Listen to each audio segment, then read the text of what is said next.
오늘은 웨스트민스터 12장의 내용입니다. 양자됨을 가지고 우리가 함께 조직신학으로 치면 구원론의 구원의 여정 가운데 일부이죠.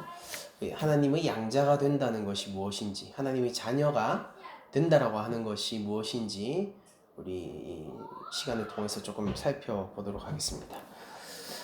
우리는 교회에서 우리가 하나님의 자녀다라고 얘기를 자주 하고 또 듣게 되고, 우리 스스로의 정체성을 하나님의 자녀라고 실제로 인식을 하고 그렇게 살아가고 있습니다. 그런데 또 우리들이 알고 있는 사실은 하나님의 유일한 아들이라고 부를 만한 분은 영원 가운데서 한 하나님으로서 동등한 능력과 권능으로서 성부와 함께하고 있는 예수 그리스도만이 유일한 독생자다라는 것도 알고 있습니다. 그래서 바울은 이 교회를 향하여 하나님의 자녀라고 부르기도 하지만은 조금 더 구체적으로 우리의 신분을 정확하게 밝히고자 할 때는 양자라는 단어를 써서 교회의 신분을 알리고자 합니다. 우리가 당시 로마 시대에 누군가의 양자가 된다라고 얘기하는 것은 사실상 유산과 관련이 있는 내용이기도 합니다. 그러니까 그것만으로 사실 성경에 있는 양자의 개념 전체를 설명할 수는 없지만은 굉장히 중요한 한 축이기도 하거든요. 조금 설명을 드리자면은 우리가 현대 사회에서 이 양자가 된다라고 얘기를 하는 것, 그러니까 지금으로 치면 이제 입양을 해서 정식적으로 이제 법상으로 이제 나의 가족 관계 안에 정식으로 자녀로 삼는 일이 이제 양자가 되는 일일 텐데, 그런 일을 하면은 우리 실제적으로 혈통의 여부와 상관없이 생물학적 자녀인가 아닌가의 여부와 상관없이 정확하게 모든 법적 지위가 그냥 한 그 가정 안에서의 가족과 자녀로서 100% 발동이 되게 되죠. 그러니까 그냥 동일해요. 그냥 자녀가 되는 거예요. 그러니까 이것 말고는 그냥 말할 수단이 없을 정도로 누군가가 입양되었다, 양자되었다 라고 하면은 그냥 자녀가 되는 겁니다. 우리가 이거 잘 알고 있죠. 그리고 놀랍게도 로마 시대에도 지금 현대적인 개념 아래서의 양자가 되는 것과 거의 비슷한 개념으로 양자를 삼는 겁니다. 그래서 내가 본디 종의 신분이라 하더라도, 그리고 내가 본디 비천한 이민족이라 할지라도, 그러니까 내가 헬라 사람이 아닌 거예요. 로마 사람이 아닙니다. 그러니까 내가 이민족, 그러니까 로마인으로서 로마에 살고 있는 혈통적으로 헬라인인데 종인 그런 사람들조차도 아니고, 내가 야만이라고 불리던 그 다른 타 민족의 사람이라 할지라도 어떤 유력 가문의 양자가 되지 않습니까? 그러면은 이전에 내가 가지고 있었던 모든 배경들이 그냥 다 사라지게 되고 나는 누구누구가의 아들이다 라는 사실만이 남게 됩니다. 그리고 로마 사회에서는 이거에 되게 익숙했어요. 그러니까 제가 저 집안 양자기는 하지만은 실제로는 종 출신이야, 노비 출신이야, 본디. 쟤는 이방의 어떤 야만 민족의 출신이야. 그렇게 뒤에서 쑥덕대는 게 아니에요, 로마 사회는. 그게 아니라 정말로 양자가 되지 않습니까? 그러면은 그 즉시로 누구누구가의 아들이라는 사실만이 남고, 나머지 사실들은 그냥 그 양자됨 아래에서 다 녹아버립니다. 문화가 그래요. 그러니까 사람들이 저 사람의 옛 출신 같은 거 따지지 않습니다. 뭐만 보느냐면은 현재 제가 어떤 상태에 있느냐만 보는 거예요. 그러니까 우리가 조선시대에 그 뭔가 양자가 되는 것과는 다른 느낌이죠. 왜냐면은 우리가 뭐 누가 양자로 들였다라고 하더라도 본디 그 출신이 천하다라고 여겨지면은 사람들은 차별을 했단 말이에요. 양반가의 위세에 눌려가지고 뭐 이렇게 대접을 할 수도 있을지언정 진정한 의미에서 그 가문의 적통으로 여기는 일은 없었지 않습니까? 왜냐면 뭐가 더 중요했기 때문이에요? 혈통성이 중요했기 때문이에요. 생물학적으로 어떻게 우리 가문과 이어져 있는가가 더 중요했던 인식을 가지고 있던 사람들이기 때문에 이게 양자가 됐다고 해서 모든 벽을 넘어선다? 이런 개념들이 잘 없죠. 근데 현대의 이 대한민국 사회에서 양자가 된다는 거는 이전에 걔가 어디에서 어떻게 자랐던지 그리고 어디에 있었던지 그리고 심지어 걔가 뭐 민족적으로 한국 뭐 한민족의 혈통을 가지고 있든 아니면 뭐 일본의 혈통을 가지고 있든 아니면은 뭐 서양권이든 아니면 뭐 아프리카권이든 그것과 상관없이 양자가 되면은 법적으로 완전히 이전의 모든 그 출신적인 내용들이 다 녹아버리고 누구 아들 누구 딸 이 사실만 남지 않습니까? 법적으로. 근데 로마는요 그럴 뿐만 아니라 인식상으로도요 사람들이 그냥 저 집 아들이구만 이것만 생각해요. 여러분들 우리가 하나님의 양자가 되었다라는 것은 뭐냐면은 우리가 본디 죄인이 아니라고 주장하는 게 아니에요. 우리는 죄와 사망의 종의 영을 가진 지극히 비천한 자들이었습니다. 로마로 따지자면은 야만의 아주 비천한 이민족과 다를 바 없는 아니 그거보다도 더욱 처참한 상황 가운데 있는 그런 자들이 우리의 본디 출신이라는 것이죠.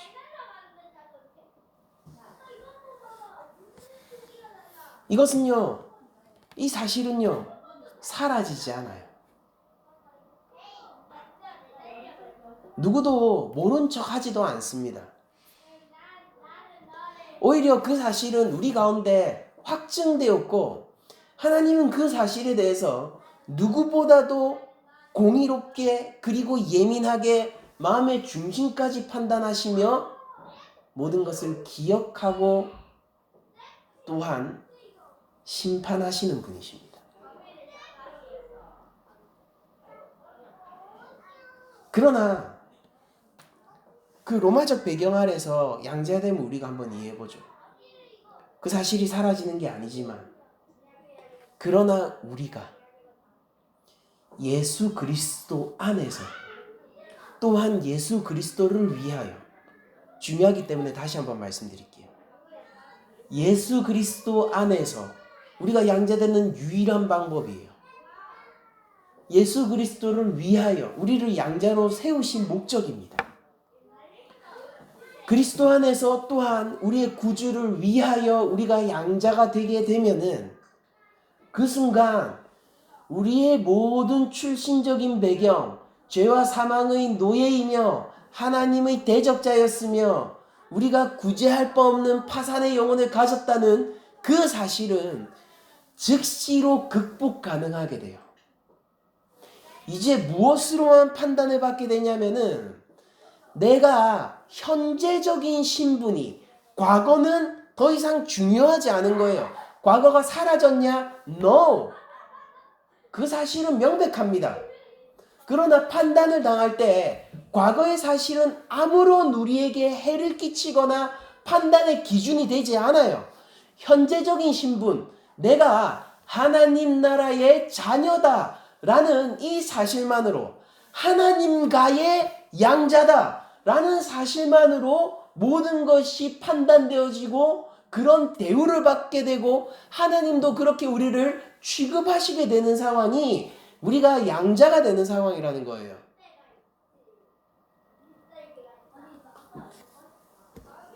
여러분들 우리가 예수님의 비유 가운데서 탕자의 비유가 있지 않습니까? 탕자가 아버지의 집으로 돌아오게 되었을 때 그가 아버지에게 무례하게 아버지의 죽음을 바라며 그의 유산을 떼어달라고 했던 일이 사라진 게 아니에요. 더 선명하죠. 아버지는 그걸 기억하고 있고 이전에 그것을 쉽게 넘겼던 탕자조차도 이제는 그것을 무겁게 받아들여요. 그 사실은 이전보다 더 깊은 의미를 가지게 됩니다. 아버지 집에 돌아왔을 때. 그리고 탕자가 지난 세월을 창기들과 술 마시고 놀면서 이방 땅에서 전부 허랑방탕하게 써버렸다. 그 유산을 다 날렸다는 사실이 사라지는 게 아니에요. 오히려 더 강하게 그 사실이 인식되고 각인되죠. 그래서 아버지 집에 들어왔을 때 탕자가요.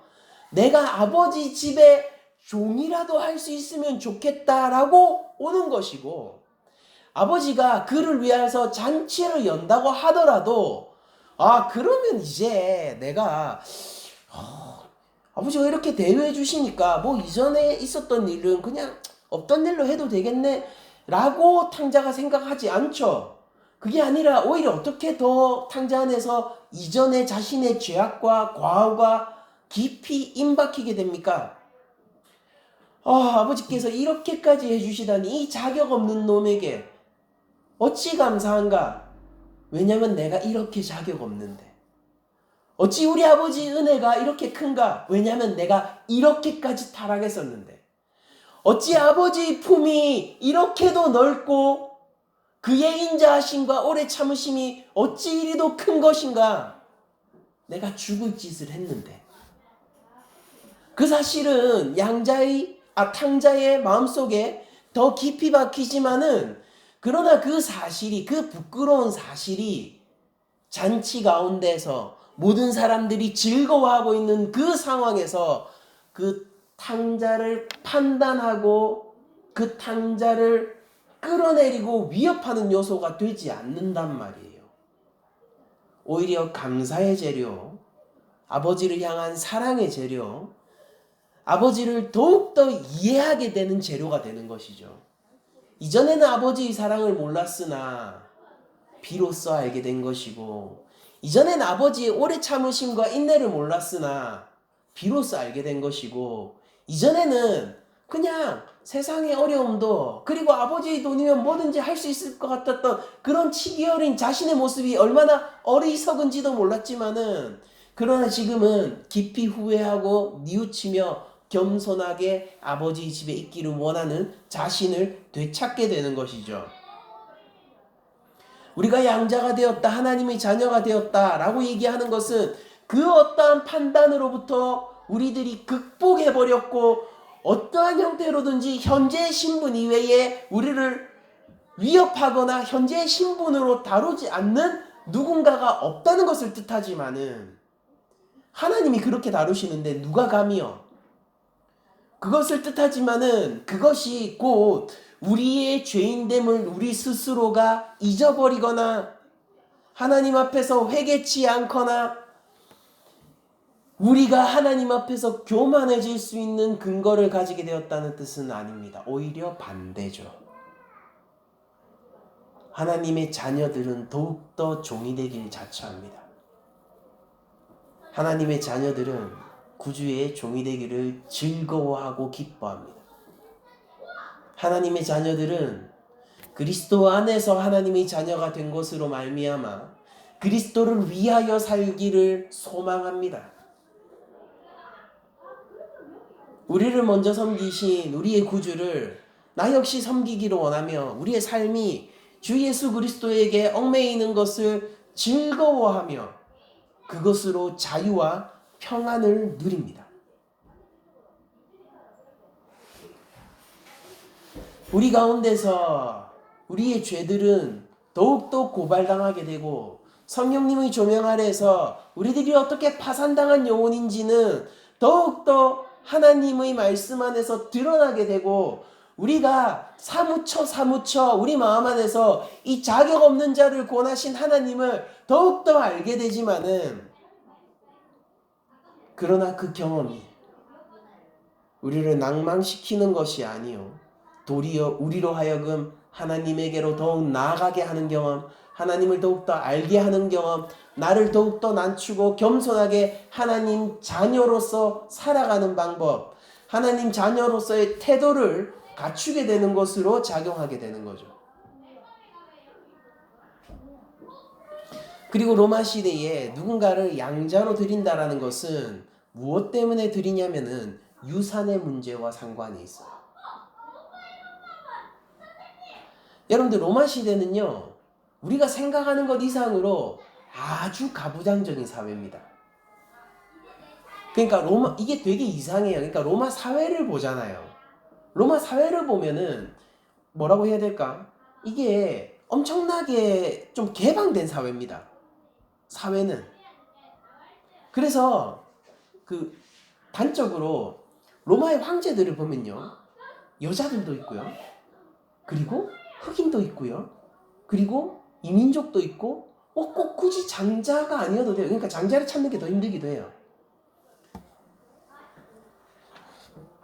그러니까 로마인이 되는 것도, 사실 로마 시민권을 갖는 것도 그게 꼭 뭐 어떤 민족적 혈통적으로 얽혀 있는 것조차 아닙니다. 그래서 히브리 혈통을 가지고 있는 바울도 로마 시민권을 가지고 있잖아요.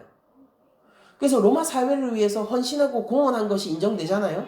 그럼 그 출신 배경을 따지지 않고 로마 시민권을 그냥 부여하고 이렇게 했거든요. 그리고 무언가 편견으로 다뤄졌다라기보다는 그래도 법치 사회예요, 로마는. 로마인들이 자부심이기도 하고요. 우리는 법의 국가라는 것이. 그런데 재밌게도 그렇게 전체적인 맥락으로 볼 때 굉장히 오픈되어 있는 것 같은 로마 사회는 굉장한 가부장적인 구도 속에서 그 사회를 유지해 나가고 있습니다. 이게 뭐 이렇게밖에 표현할 길이 없긴 한데, 여러분들, 그래서 한 가문은 개인보다 중요해요. 한 가문은, 우리 한국 사람들은 좀 그런 거 이해할 수 있죠. 한 가문은 개인의 삶을 뛰어넘습니다. 아버지의 이름은요, 우리 가문의 이름은요, 내 개인의 삶을 희생할 만한 것인 거예요. 그래서 아주 뛰어난 사람들이나 이 가문을 중흥하게 만들 수 있는 사람들을 양자로 삼는 겁니다. 그러면은 그에게는 무엇이 주어지게 되냐면은, 지금 대부겠죠. 그 아버지로부터, 아버지가 가지고 있는 어떤 사회적인 지위뿐만 아니라 재산뿐만 아니라 그 배경 모든 것이 그대로 양자에게 전수되게 돼요.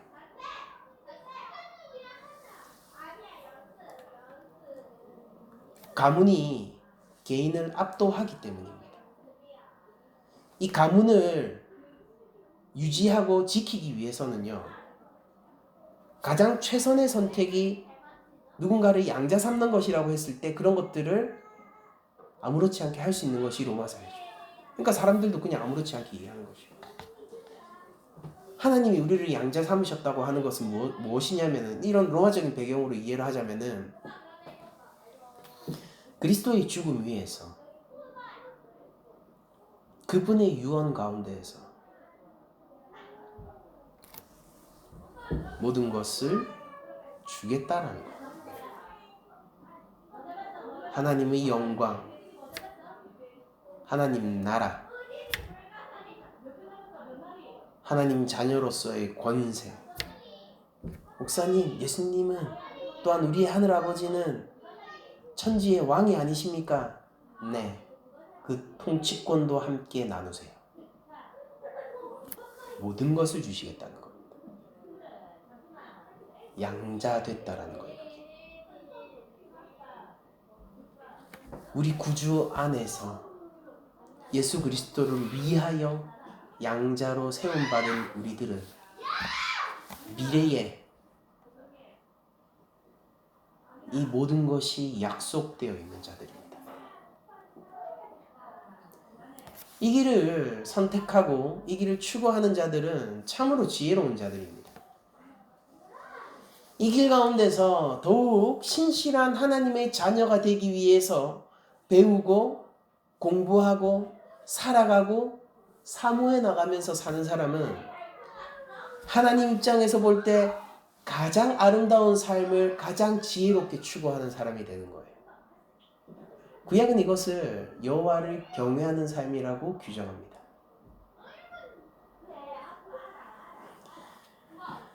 여러분, 우리들은 하나님의 자녀가 되었어요. 예수님을 믿는 믿음 가운데에서 죄와 함께 하실 수 없는 그분이 우리를 예수 그리스도의 의를 전가받게 하심으로 우리를 의롭다 칭하시고 의롭다고 세우시고 법정에서 너는 무죄다라고 선포하신 이후에 우리에게 어떤 지위를 주시냐면은 그냥 내 백성이 아니라 너는 내 자녀, 모든 유산을 줄 거야. 내 모든 배경을 너에게 줄 거야. 내가 가지고 있는 모든 것을 너와 나눌 거야. 라는 양자로서 우리를 부르십니다. 그게 우리의 하나님 나라에서의 지위예요. 그러므로 우리는 하나님의 종이라는 것을 즐거워하고 종으로서 살기를 원하지만은 그 우리의 삶의 태도가 보여주는 것은 뭐냐면 우리의 법적 지위는 하나님의 자녀라는 것입니다. 탕자가 집에 돌아왔을 때 그는 아버지에게 충성하기를 원하고 아버지가 생각할 때 가장 신실한 종이 되기를 원했겠죠. 그렇기 때문에 알 수 있는 건 뭐냐면은 그가 가장 그 아버지 집에서 자녀다운 자녀라는 거예요. 그 사실이 변하지 않을 거라는 것이고 아버지는 끝끝내 이 배은망덕한 자녀를 참된 자녀로 찾았다라는 것입니다. 우리 인생의 의미는 무엇입니까? 우리가 하나님의 자녀라면은 우리 인생의 의미는 무엇이고 우리 인생을 규정할 수 있는 궁극적인 목적은 무엇입니까? 하나님은 우리를 자녀로 부르셨기 때문에 당연히 자녀답게 찾으시길 원하는 것이고 우리의 본분이 순종이라면은 우리도 거기에 동의해야 되는 거예요. 우리도 하나님 나는 당신의 참된 자녀로서 살기를 원합니다 라고 우리 인생에 정확한 골을 세우고 나가는 것이 가장 현명한 삶을 살아가는 방법이 되는 거죠. 세상을 살아가는 방식은 여러 가지예요. 세상을 살아가는 모양도 여러 가지입니다. 그 같은 모양의 삶이 있다고 해서 그 인생에서 추구하는 것이 같다라는 뜻은 아닙니다. 그 삶의 모양이 다르다고 해서 그 삶에서 추구하는 것이 각각이라는 소리도 아니에요. 인생의 목적을 추구하면서 살아가는 가운데에서 현명하게 목적을 세우고 추구하고 살아가는 사람도 있는 반면 조금 덜 현명하고 지혜로운 목표를 세우는 사람도 있고 그리고 어리석은 삶의 목표와 지혜를 세우고 살아가는 사람도 있습니다. 우리가 하나님의 자녀라면 우리의 신분이 그것이라면 우리의 삶의 목표는 무엇이 되어야 할까요? 무엇이 우리를 이끌고 가고 우리가 어디에 삶의 모양을 꾸리고 맞추어야 할까요?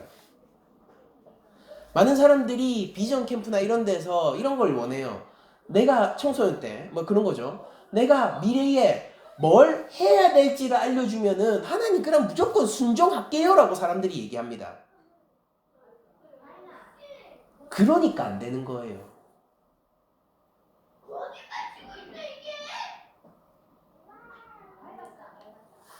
뭘 해야 되는가가 아니에요. 나는 무엇이 되어야 되는가의 문제입니다. 무엇이 과연 우리 삶에서 중요한지 우리가 우선순위를 매겨야 되는 것입니다.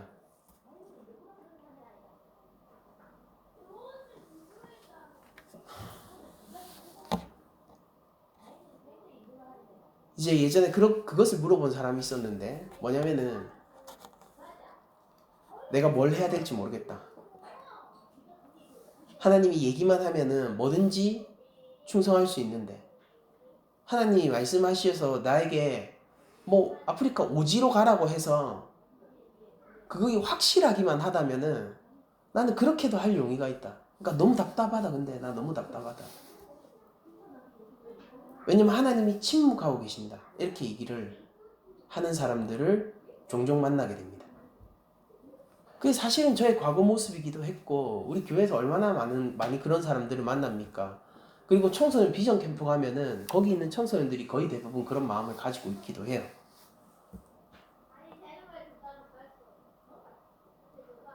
여러분들 제가 신대원을 왔을 때요.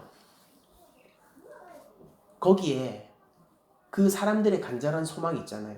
하나님이 하라고만 하면 내가 그거 할게요. 그거 하라고 그냥 확신만 주면은 그거 하고 진짜 충성해서 그러면 제가 인생에 아무 걱정도 없고 그냥 그렇게 살아갈 겁니다. 라고 보통 사람들이 소망하고 비전 캠프에서 응답을 받기를 원하는 그 응답을 받은 사람들이 신대원의 절반 이상 모였습니다. 여러분. 저도 그렇게 한 거예요. 설교자의 비전을 확실히 받고 갔어요. 아니면 언감쟁심 제가 갈 엄두도 내지 못했죠. 가고 싶어도 용기가 있겠습니까? 그럴 자격이나 된다라고 제가 스스로 생각했겠냐고요. 그러니까 저는 진짜 응답이 있어서 간 거거든요. 가보면은요, 전부 목사하려고 앉아있는 사람들, 그 전도사님들 보면은 각자 다 응답을 받아가지고 그 비전 캠프에서 응답을 받으면 하는 그 응답 받고 온 사람들이에요. 그리고 그 사람들이 모여가지고 3년 끝나고 졸업할 때 뭐 하는지 아세요? 또 똑같은 고민해요. 하나님 이제 풀타임 사역자가 되는데요. 내가 어디로 가야 되는지 알려만 주시면 제가 시골 교회라 하더라도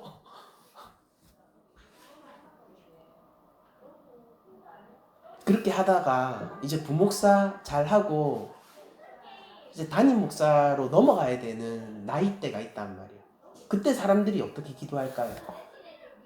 하나님 뭘 할지를 알려주시오. 제가 개척하려도 할 건데 그러니까 하나님 그러니까 알려주시면 어느 교회에 가서 해야 되는지 알려주시면 무슨 얘기냐면 끝이 없다 그겁니다. 비전 캠프에서 그 응답 받고 뭐 저도 그랬어요. 그러니까 응답 받고 알려주시면은 제가 다 할 거예요. 알려주시고 확실하다면은 제가 뭘 걱정을 하겠습니까? 하고 온 사람들이 시즌마다 그 순간에서 또 똑같은 기도를 하고 있는 장면을 목격하게 되는 거예요. 이게 목사의 길입니다. 목사가 된다는 건 상대적으로 확신의 강도가 높은 사람이 많다는 뜻이에요. 그 확신의 강도가 비교적 높은 그룹 안에서도 이런 일들이 계속 발생한다고요. 최소한 3번은 발생한다 그 말입니다. 무슨 얘기냐면은 뭐 하는 걸로 승부가 나는 건 아무것도 없어요. 하나님이 우리한테 요구하시고 우리가 또한 소망해야 하는 것은 뭐냐면은 우리 주 예수 그리스도의 영광을 위하여서 나는 하나님의 참된 자녀가 되어 있는가 아닌가라는 것. 판단 기준은 내가 무엇을 하고 있느냐가 아니라 하나님의 이런 질문들 가운데 있는 것이죠. 너는 나를 사랑하느냐? 판단 기준은 이런 것에 있는 것이죠. 너는 우리 구주께서 물어보는 것입니다. 너는 나의 이 골고다 십자가의 길을 따라오고 있느냐? 이 길을 기뻐하느냐? 너는 나를 사랑하느냐? 너는 내 명령을 즐거워하느냐? 너는 내 명령을 순종하느냐? 너는 너 스스로를 무엇이라고 생각하느냐?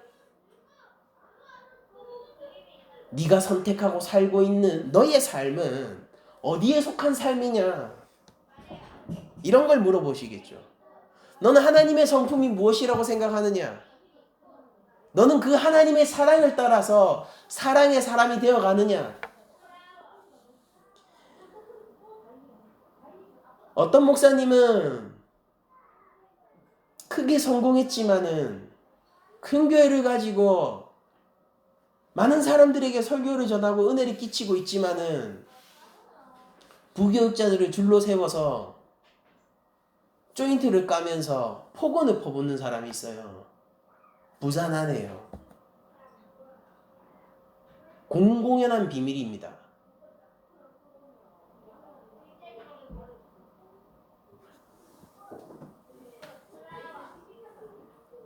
자신이 할 일이 확실하단 말이에요. 할 일을 잘 해나가고 있어요. 전 그런 게 부럽진 않아요. 우리는 하나님의 자녀가 돼야 되는 거거든요. 어떤 장로님에 대한 소식을 들었습니다. 돈도 많고 교회에서 헌금도 많이 하고 성가대 지휘자도 한대요. 근데 아내를 상습적으로 때립니다. 폭행합니다.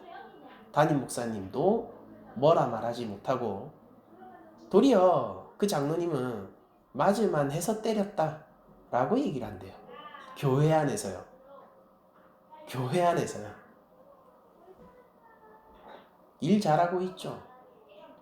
사회적으로도 성공했고 그 지위는 공고하고 교회 안에서도 많은 봉사를 하고 있고 경제적인 부분에서 가장 큰 부분을 담당하고 있습니다. 여러분, 그러나 하나님이 그 장로님에게 정말로 너 잘했다라고 얘기를 할까요? 이건 역시 부산 안에서 일어나고 있는 일이에요. 지금 실시간으로.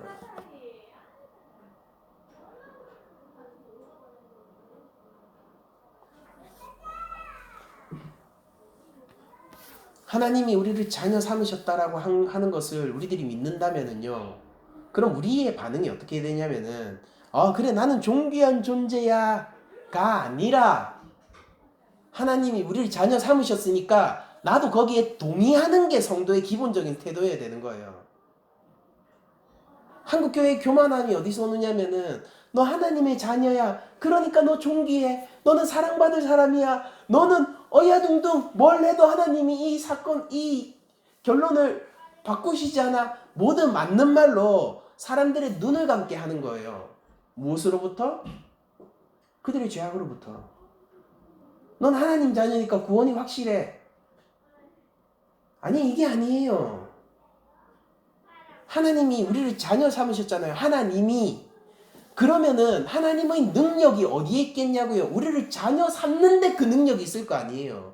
하나님이 우리를 영원 가운데 보호하고 지키실 건데 그 지키심과 보호하심의 영역이 어디겠습니까? 내가 하나님 자녀 되는 데에 있어서 지키시겠죠. 제가 여러분들 저는 성공하지 못하고 막 그렇게 돈을 많이 벌지 못하는 것 그리고 막 어떻게 영향력 있는 목사가 되지 못한 것 이런 것들 있잖아요. 이게 왜 그런지 저는 알아요.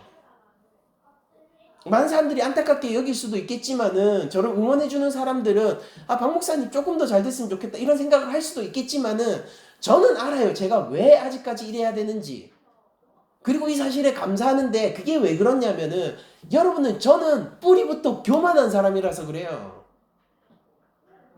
하나님이 저의 교만을 다루어 가시고 있는 겁니다. 여러분들 저는 그리고 이 사실에 감사해요. 여러분들 저는 목사인데 교만하기 싫어요. 그러나 저의 근본은 참으로 교만함에 있습니다. 태생적이에요, 여러분들. 태생적이에요. 저는 어릴 때부터 남들을 깔보는 아이였어요. 쉽게. 가진 아이들 신경 안 썼지만은 못 가진 아이들, 못하는 아이들 보면은 쉽게 무시하는 아이였어요. 우리 초등학교 때 반에 좀 떨어지는 애들 한 명씩, 한 명, 두 명은 있지 않습니까? 그런 애들 누가 놀리잖아요. 그냥 같이 놀리던 아이였다니까요, 제가. 태생적으로 그런 것들을 놀리면서 즐거워하고 장난인데 뭐라고 생각했던 사람이 접니다.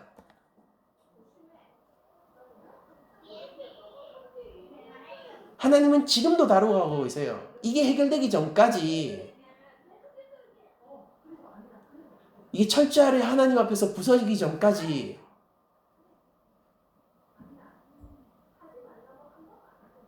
저는 그 교만에 유혹이 있을 수 있는 자리에 올라가서는 안 됩니다.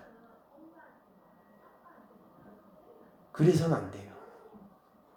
그래서 하나님이 그 모든 자리를 저한테서 치워주시고 저를 소중한 보물처럼 다뤄주시고 계신 거예요. 바로 이 지하에서. 저를 지켜가고 계신 것입니다. 지금도 열심히 일하고 계세요. 하나님이 의로운 오른손으로 저를 붙들고 계시고 저에게서 눈을 떼지 않고 계시며 내 삶 가운데서 가장 중요하고 소중하고 반드시 내가 누려야 할 것들을 주시고 계세요.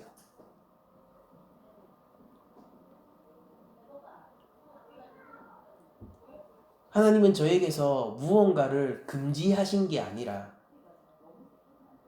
제 삶에 장애물이 될 것을 치워주고 계세요. 여러분들 저 돈 많이 벌면은 저 아는 사람들은 알 테지만 저 목회 열심히 할까요? 저 원래 한량이에요, 여러분.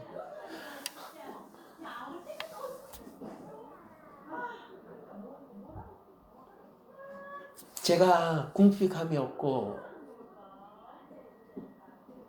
배고픔이 없다면은 제가 어떻게 더 하나님을 붙들어야 되게 할 수 있는 사람이겠습니까?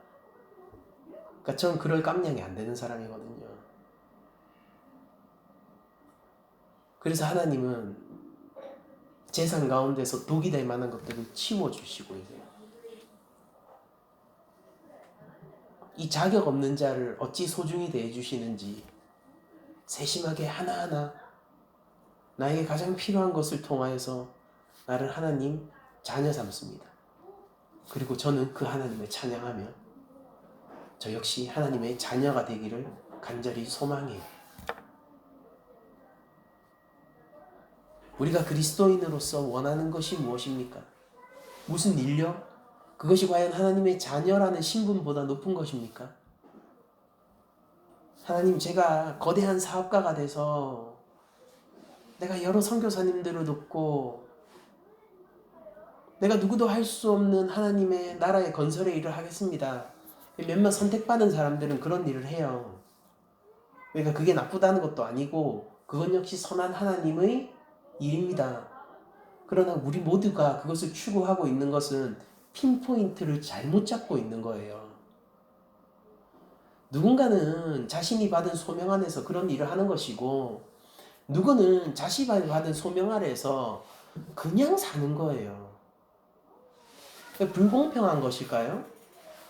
아니에요. 그럼 하나님이 누군가한테 많이 주고 누군가한테 덜 준 걸까요? 그게 세상의 기준이라고 하는 겁니다. 하나님의 기준은 무엇입니까? 이 사람도 이것을 통하여서 자신의 금과도 같은 순금과도 같은 자녀를 만들어내는 것이고 이 사람도 이런 방법을 통해서 자신의 순금과도 같은 자녀를 만들어내는 거예요. 하나님은 동일하게 모든 하나님의 자녀에게 똑같은 목표를 가지고 신실함을 통해 일하시고 계시단 말이에요. 우리가 그걸 인정 못할 뿐이에요. 무엇 때문에요? 우리의 욕심 때문에요. 내가 하나님의 자녀라는 사실로 우리의 자존감과 자존심을 세우기 이전에 우리는 무엇을 해야 되냐면은 그 사실을 인정하고 우리도 동의해야 됩니다. 근데 보면은 하나님의 자녀니까 다른 게 더 중요하다라는 거잖아요. 하나님이 우리를 자녀 삼으셨다는 것에 동의한다는 건 뭐냐면은 우리 삶에서 그 삶의 목표가 제일 소중하다라고 나도 외치는 거예요.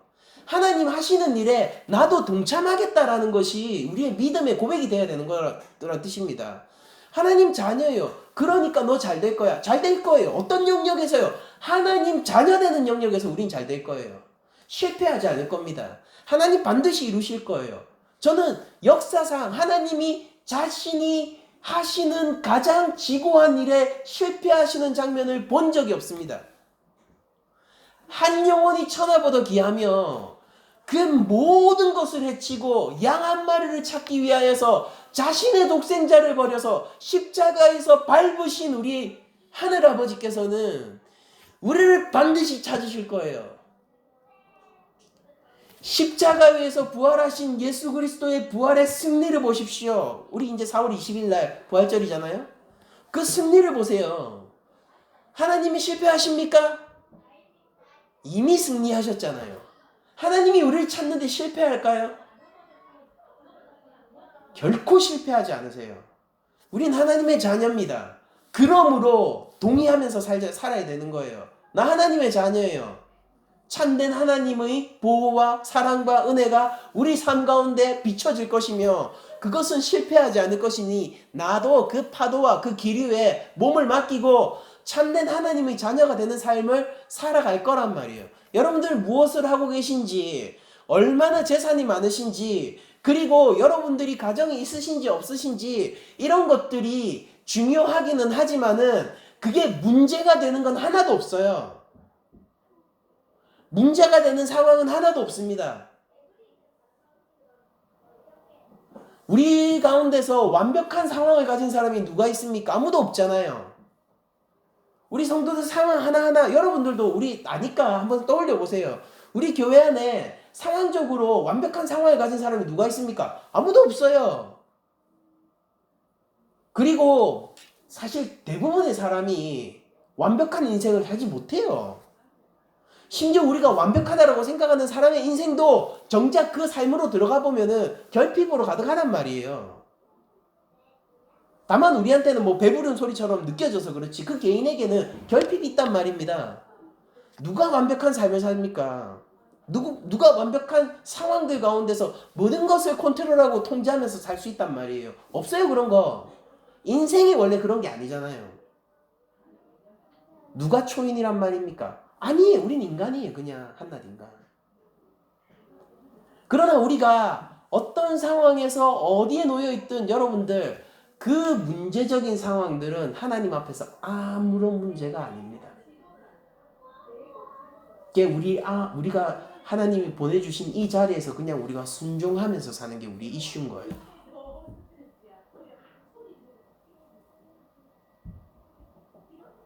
월드컵 나서 골 안 넣어도 돼요. 어디 가서 상 안 타도 돼요. 어디 가서 교회 안 세워도 됩니다. 내가 하나님의 교회가 되는 것이 첫 번째입니다. 하나님이 여러분들 들어 쓰셔서 선교를 하게 하신다면은 그때 하나님이 바라보고 있는 것은 수많은 다른 영혼들이 아니라 바로 부름받은 그 한 영혼일 겁니다. 제가 목사가 왜 됐냐면요. 하나님이 나를 자녀 삼으시기 위해서 그 방편으로 저를 목사 세우셨거든요.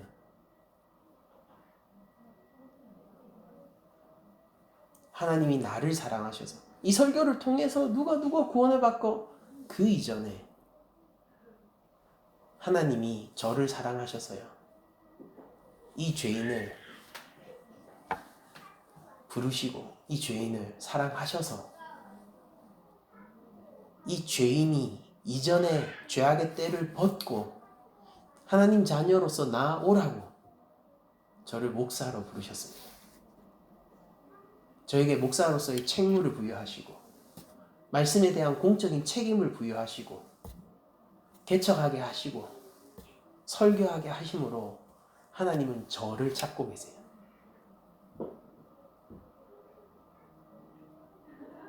하나님이 저를 사랑하시는 것 같이 하나님이 다윗을 사랑한 것 같이 하나님이 자신의 독생자 예수를 사랑한 것 같이 그 사랑으로 우리 각자를 사랑하시고 계십니다.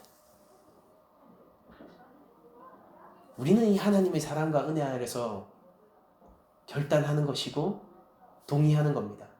올바른 반응을 해야 돼요. 똑바로 반응해야 돼요. 저도 찬성합니다라고. 우리가 각자의 삶 속에서 우리의 오른손을 들고 이렇게 외치는 겁니다. 하나님 저도 찬성합니다. 저도 하나님 자녀가 되기를 원합니다. 자녀로 부르시고 자녀로 삼으시고 영원히 지키시고 우리에게 유산을 주시기로 하나니 영원한 하나님 나라와 구속의 그날, 심판의 그날 우리를 죄와 사망에서 영원히 건지셔서 하나님 영광 가운데서 영원히 머물게 하시기로 하셨으니 나도 동의합니다. 동의하되 적극적으로 동의합니다. 내가 당신을 사랑합니다. 구주를 나의 구주로 믿습니다. 나는 세상의 가치를 따라 살 것이 아니요 하나님 나라의 가치를 따라 살겠습니다. 자녀답게 살겠습니다. 왜냐하면 당신이 나를 자녀 삼으셨으니까. 이게 양자됨의 교훈을 통하여서 우리에게 우리로부터 순종할 수 있는 적용점이 될 것이죠. 때로는 하나님이 복 주실 것을 복 주시고 하나님이 때로는 징계할 것을 징계하십니다. 왜냐하면 우리 아버지는 참된 아버지시거든요. 아버지가 자녀를 키워나가듯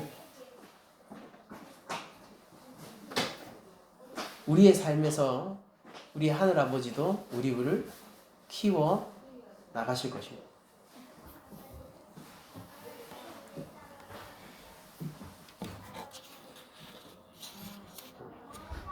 말씀을 정리하고 마치도록 할 텐데, 그러면 여러분들 우리가 한 주간 지낼 때에 이것을 생각합시다.